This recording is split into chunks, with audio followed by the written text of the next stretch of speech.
quite a lot of corruption in the organization, quite a lot of theft, as is normal in organizations.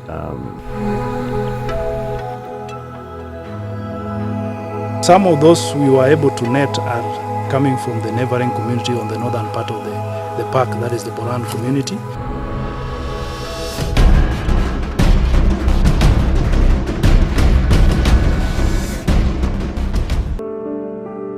As the sun begins to dip behind the hills, they form a single file and lumber slowly into the distance, lucky to be alive, but one of them will not live to see the dawn of the day.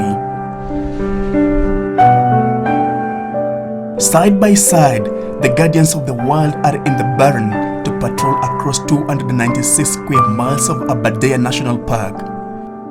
Pain comes in the morning. Once again, the silent enemy was here to rob Kenya Wildlife Service warders of the most precious gift. This was the oldest and most friendly elephant in the park. This is our president. What can we do?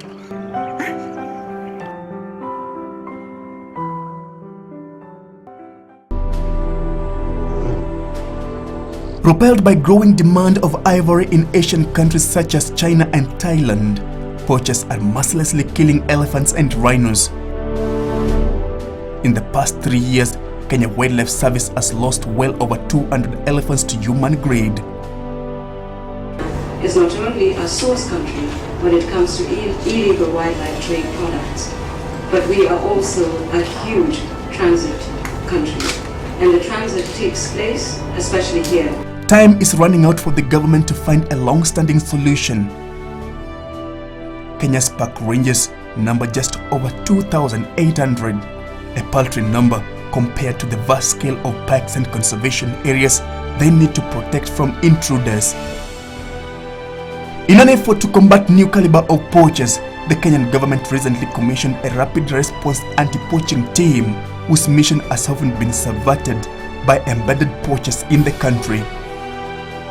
Now, Kenya is facing soaring levels of poaching that has put our wildlife, particularly the rhinos and the elephants, on the brinks of disastrous circumstances. There are serious measures which have been put in place to ensure that poaching is curbed in this country. Today, I want to be part of an experience of the guardians of the wild, the people who keep our wildlife safe in our national parks. On this day, they are training on how to respond quickly to probable poaching activity. I will be with them as they seek to hunt down the criminals. It's a change of tactics, because in the past, since the beginning of the year, they have been using firearms, particularly the high caliber firearms, but now they have changed time, and also the weapon is the use of now the poison arrows, because this rapid response team will be equipped with all techniques to match the firepower of the modern poachers. In the several recent incidences, they have been using heavy caliber firearms.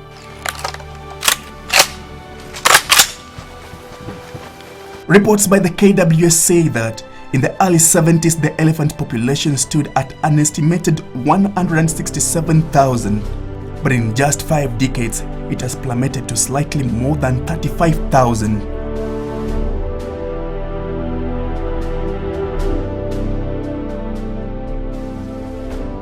As for Stanley Irungo, a step closer to the elephants and the rhinos might be the difference between life and death. Kama ni hatari, kama sio hatari, tuna confirm. Ya wanaume wamekava hiyo area vizuri kwa foot patrol, na wameripoti kwangu kwamba hiyo area ni nzuri, wameona wanyama. I have no words for this. In this elephant graveyard, history of greed is constantly written by every single ivory from the animals.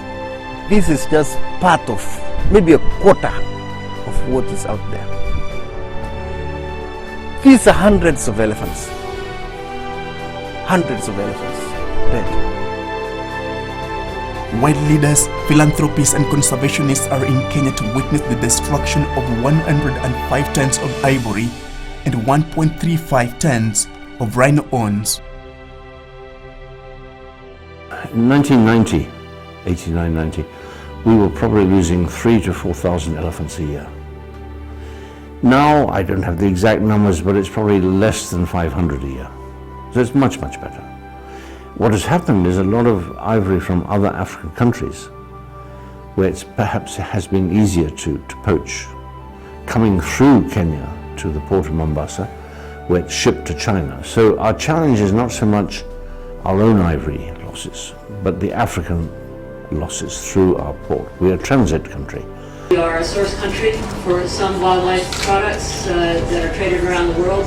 We are certainly a transit country in ports like the port of Mombasa, and we are a demand country as well, as some of our population buys the kinds of products that destroy threatened and endangered animal species around the world. So we come here humbly as a partner in this effort to combat wildlife crime.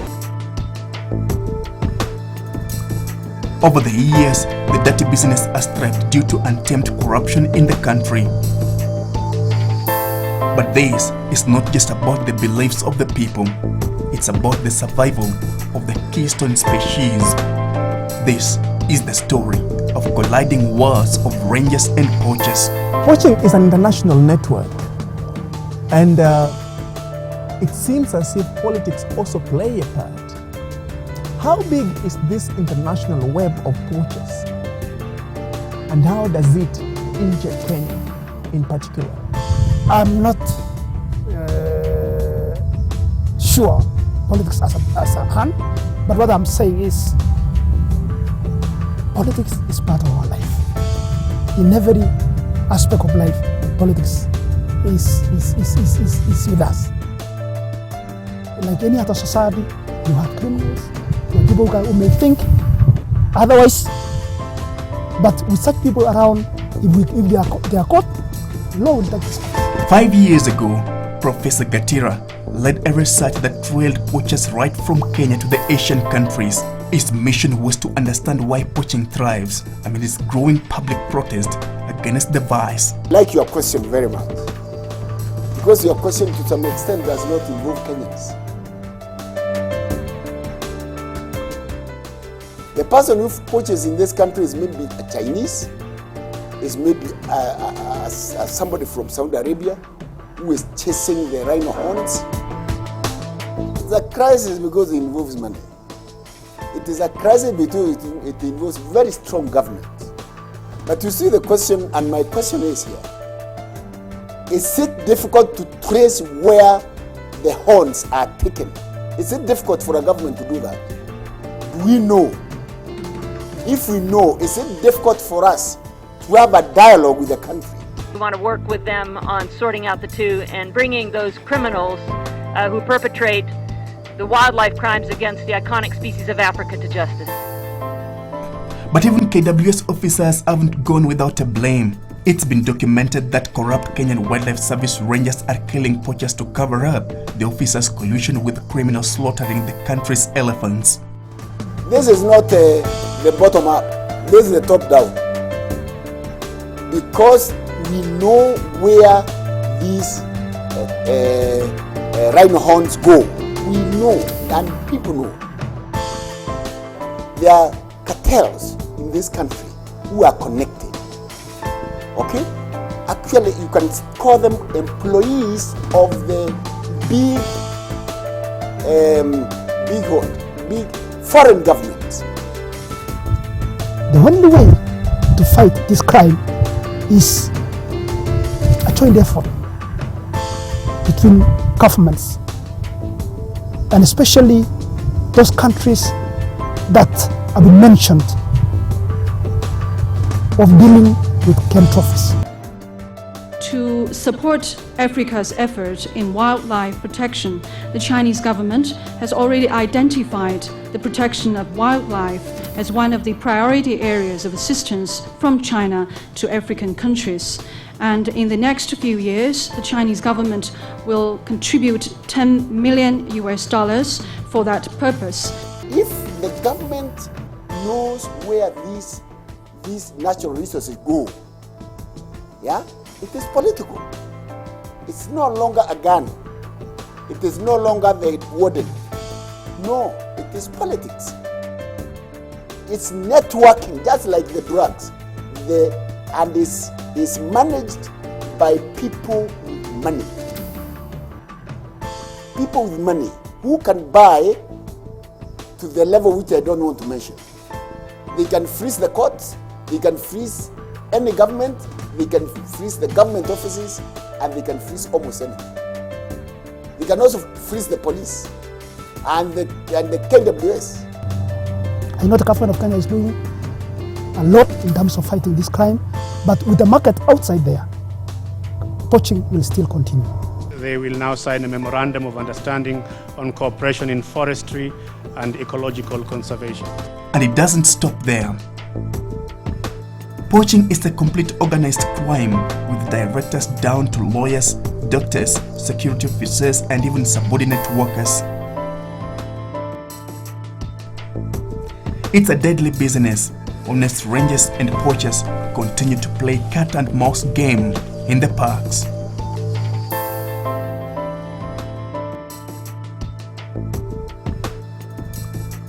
Perhaps surprising, though critical, example of this business involves wildlife trafficking, which has turned into a highly profitable and relatively low-risk business for criminal groups and possibly some terrorist organizations.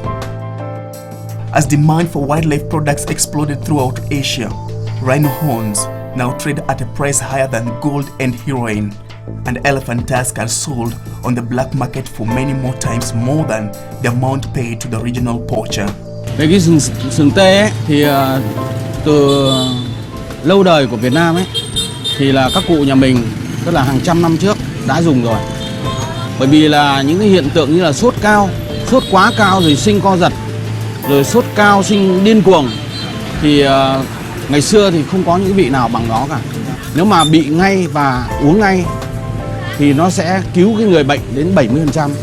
Survey shows that the price of raw ivory had tripled in the 4 years to 2014, reaching an average wholesale price of $2,100 per kilogram. These profits help fund networks that in turn fuel corruption and insecurity that threaten the stability of individual communities and entire nations. We are hoping that even the years to come, like 15 years, the tourists will be coming and seeing animals, because the effort we are putting, we feel that we are going to win the war of poachers. Now, the Wildlife Conservation and Management Act 2013 clearly outlines 3 key points that would help cow poaching in this country, especially with regards to ensuring proper usage, management and conservation of our wildlife in the parks. But poaching is a life that is fighting so hard to survive. It is full of risk to topple an ancient culture of conservation and preservation that has still turned unpredictable, not only in Kenya, but all over the world. Poaching comes to kill, steal and destroy. Obarmark, KTN News.